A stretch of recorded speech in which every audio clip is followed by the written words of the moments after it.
Sia aliendelea kulia mpaka giza linaingia.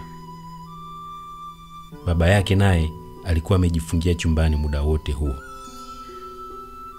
Kila msichana wa kazi alipokuwa akimgongea, aidha kwa ajili ya kutaka kumpa chakula au kitu kingine, Sia alikuwa akimtimua. Wakati wote huo simu zinaita wala hataki kupokea. Alipokuja kutulia na kuangalia simu yake, anakuta kuna message nyingi sana za K pamoja na miss call. Deo pia kwa mara ya kwanza baada ya muda mrefu sana amempigia simu nyingi pamoja na message. Kimsingi toka Deo na Sia walipozinguana kule Hotel Therapia Mwanza, hawajawahi kuwasiliana tena kwa sababu Sia amekuwa hapokei simu zake wala kujibu message. Anaamua kumjibu K akimwambia kinachoendelea kati yake na Mzee Ngoi. K anamwambia, acha nimpigie mama alafu uende kwake kwa sababu hakuna haja ya kuendelea kukaa hapo mpaka mzee atakapotulia. Sia hapendelei wazo hilo sana kwa sababu haoni namna gani anaweza kumtazama mama yake K. Picha zilivyo katika magazeti inaonyesha ni mtu ambaye alikuwa anafurahia na anaweka mapozi makusudi kabisa. Nawezaje kusema kwamba ilikuwa bahati mbaya? Akifikiria mambo hayo na jinsi anavyomchukulia mama yake K, anaona kwamba hili halitakuwa wazo zuri. Wazo linamjia, anaamua kumtumia message Deo. Lakini wakati anataka kumtumia, anakutana na message za Deo. Moja wapo ikisema, nimeona magazeti. Pia nimeongea na K, ameniambia kilichotokea. Pole sana, nasikia umefukuzwa chuo. Uko wapi sasa? Anamtumia message. Naweza kuja? Deo anajibu, of course, njoo tu. Sia anajibu kwa kifupi tu, asante. Message nyingine ya Deo inaingia ikisema kwamba nakufanyia mchakato wa tiketi da express halafu nakujulisha. Sia anahisi kupata nguvu kiasi. Pia anakumbuka kwamba hajauliza kiundani ni kitu gani hasa kilichomtokea mama yake. Anamuita house girl chumbani na kumuuliza. House girl anamwambia kwamba alichoambiwa ni kwamba mama alianguka tu kule mjini baada ya kuona ile picha katika magazeti na inasemekana alidondokea kichwa.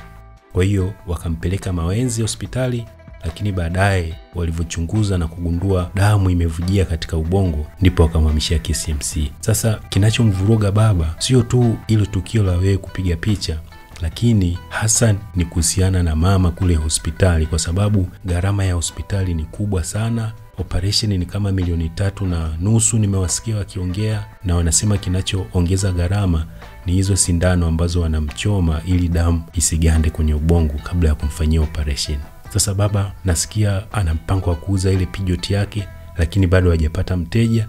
Kesho kuna mtu ambaye amesema anakuja ili wazungumze, na kesho hiyo hiyo ndio usiku operation inatakiwa kufanyika. Wanasema wakichelewa hali inaweza kuwa mbaya sana, aidha anaweza kupooza au anaweza asipone kabisa. Sia anashusha pumzi ndefu, kisha anaanza tena kulia. Baba yangu anafilisika kwa sababu yangu.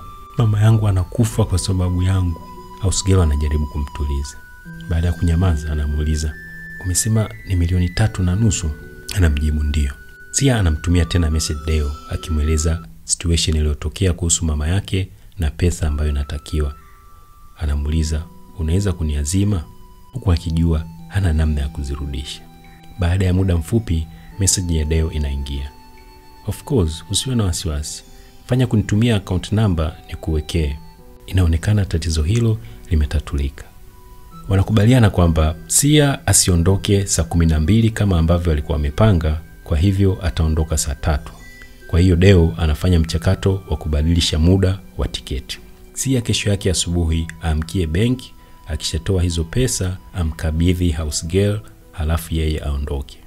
Jioni anaingia Dar es Salaam. Deo alikuwa tayari anamsubiri, na anapompokea tu anatia mizigo kwenye gari, anamfungulia milango kuingia, na kisha wanaondoka kuelekea Mikocheni nyumbani kwa Deo.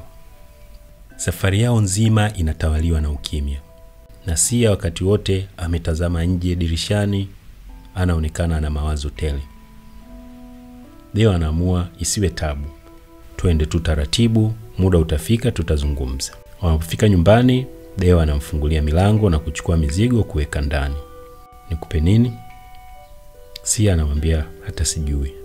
Deo anaingia jikoni na kuangalia katika fridge, anakuta juisi, anafungua box na kumtilia kwenye glass. Halafu anakumbuka kitu. Anaingia chumbani kwake, anatoa dawa za usingizi aina ya Valium, vidonge 3, anavisaga na kuvitia katika juisi ya Sia. Halafu anampelekea. Anamwambia, unaonekana umechoka sana. Sia anamwambia, acha tu. Toka siku ile, leo ni siku ya 3. Sijaweza kulala kabisa.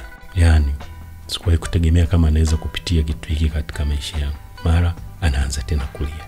Ndio anamtuliza na kumwambia, kunywa juisi, tufanye mpango wa chakula. Sidhani hata kama naweza kula. Dakika chache baada ya kunywa juisi ile, hata kabla haijafika nusu, Sia anaanza kuona mauzauza. Haelewi. Ndio anamuuliza, vipi? Naona kichwa kama sijielewi vile. Dakika 2 baadaye, Sia anazima. Ndio anamtikisa, anaona kweli amezima. Anamnyanyua na kumbeba, anamhamishia chumbani.